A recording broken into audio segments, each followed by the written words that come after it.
Hey, so I just want to speak to those of you who are pulling your kids out of school and starting homeschooling in the middle of the traditional school year.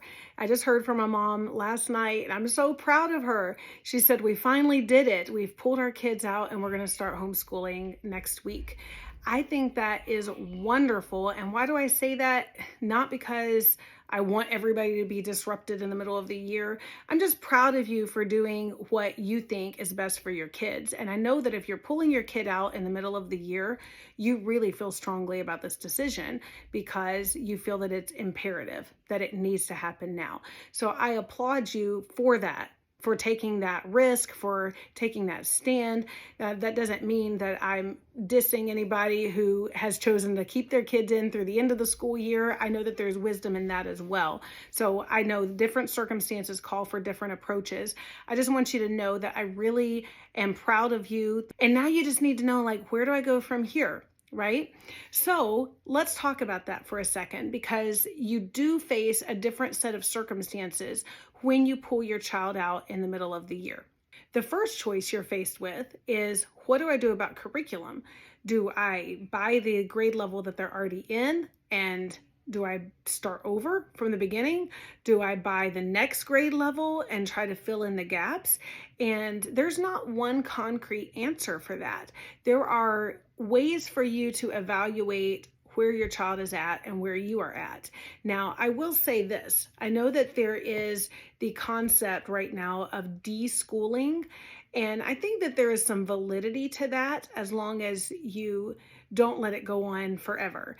And by deschooling, I mean giving yourself and your kids a little bit of a buffer of just, okay, we just got out of school.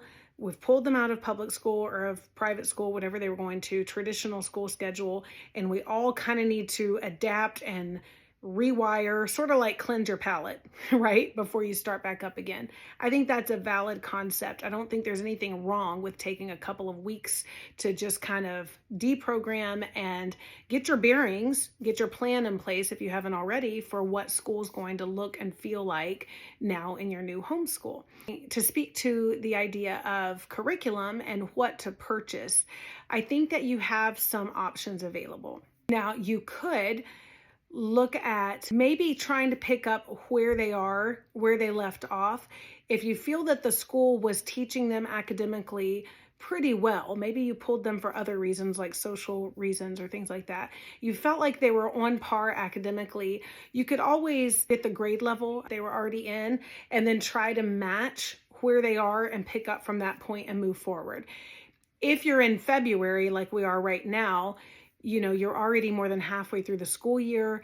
You might feel that that's a waste of money to buy a whole year's worth of curriculum and only use the last third of it or so. I could see where you might feel that way. So in that situation, if it's really important to you to match where they were and finish out the grade level, I think that I would recommend maybe just looking for some used products that you could pick up and not necessarily going full steam ahead until you can put a bow on this grade level. Like, let's just say hypothetically your child's in 4th grade. So you just pulled them out. They just came out of Christmas break. They've had about 3 weeks of school since then. And we're looking at the spring semester of 4th grade. You could feasibly find some used 4th grade books for math, English, maybe science and history, but honestly, I think those are things that you're going to be able to pick up and make up some ground later if you needed to. So I would really just focus mostly on math, English, in the elementary grades, reading. Make sure that, that they're solid to move on to the next grade.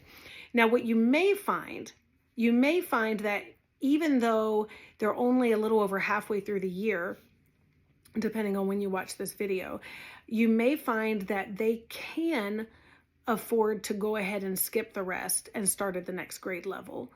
Or you may find that the public schools were not getting them where they needed to be academically, and you may need to backtrack and start from the beginning of the grade level. If you decide that you want to do that just to make sure that they have that solid foundation, if you want to back up and start, say, at the beginning of 4th grade, there are ways to fast track your subjects so that even though you're buying the full year of curriculum, you're not laboring through. I think that's the thing, is balancing, how much you want to invest financially, but also just the time it's going to take to go back and redo all of that without totally killing the morale of your kid. Like if the kid feels like, oh no, I just wasted everything from August till now and I've got to start fourth grade all over again, maybe just let them know we're going to start over, but we're going to actually start over faster, and we're going to do some fast tracking. And I have a video on fast tracking with several strategies. One of them is to just let them test out of chapters they already know. That's a great way to find where they're at. Say it's math. You get math 4, you start pulling out the chapter tests and say, okay, honey, do this test and let me know if you have any problems with it. If they get through it, you grade it, they get a 95. Okay, awesome. Move to the next chapter. And that's a whole chapter's worth of lessons that you don't have to rehash because they already know the material. You just keep going like that until you hit something where they start to struggle. If they do the test and they only get a 75, okay, we probably need to maybe back up and just look at that again. Not because 75 is the worst thing in the world, but because we want you to be solid on it as we move forward. Now, I don't know what curriculum you're looking at. The curriculum that we use puts out a publication every year called the Scope and Sequence. And it goes into detail about listing what concepts are taught.